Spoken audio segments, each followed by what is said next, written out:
पूर्णमदः पूर्णमिदं पूर्णात् पूर्णमुदच्यते पूर्णस्य पूर्णमादाय पूर्णमेवावशिष्यते। ॐ शान्ति शान्ति शान्तिः। ॐ गुरुर्ब्रह्मा गुरुर्विष्णुर्गुरुर्देवो महेश्वरः गुरुसाक्षात् परं ब्रह्म तस्मै श्रीगुरवे नमः। शङ्करं शङ्कराचार्यं केशवं बादरायणं सूत्रभाष्यकृतौ वन्दे भगवन्तौ पुनः पुनः। ईश्वरो गुरुरात्मेति मूर्तिभेदविभागिने व्योमवद्व्याप्तदेहाय दक्षिणामूर्तये नमः। सदाशिवसमारम्भां शङ्कराचार्यमध्यमाम् अस्मदाचार्यपर्यन्तां वन्दे गुरुपरम्पराम्। ॐ यो ब्रह्माणं विदधाति पूर्वं यो वै वेदांश्च प्रहिणोति तस्मै तं हदेवमात्मबुद्धिप्रकाशं मुमुक्षुर्वै शरणमहं प्रपद्ये। ॐ शान्ति शान्ति शान्तिः। ॐ असतो मा सद्गमय तमसो मा ज्योतिर्गमय मृत्योर्मामृतं गमय। ॐ शान्ति शान्ति शान्तिः।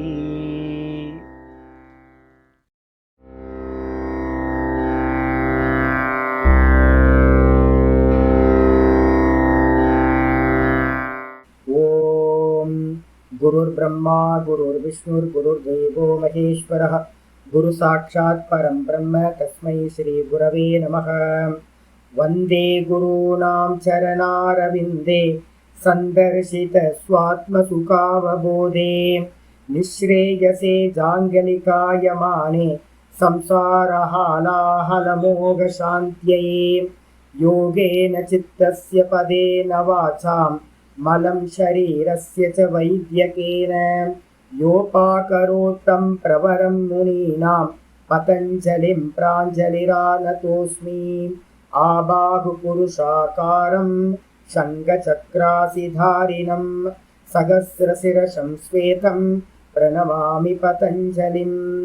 यस्त्यक्त्वा रूपमाद्यं प्रभवति जगतो अनेकदानुग्रहाय प्रक्षीणक्लेशराशिर्विषमविषधरो अनेकवक्त्रसुभोगी सर्वज्ञानप्रसूतिर्भुजगपरिकरः प्रीतये यस्य नित्यं देवो हि सत्सवो व्यात्सितविमलतनुः योगतो योगयुक्तः योगतो योगयुक्तः। ॐ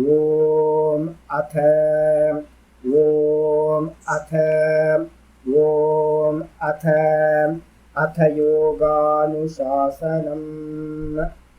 ईश्वरप्रणिधानाद्वा क्लेशकर्म विपाक आशयैरपरामृष्टपुरुषविशेषः ईश्वरः तत्र निरतिशयं सर्वज्ञत्वबीजं स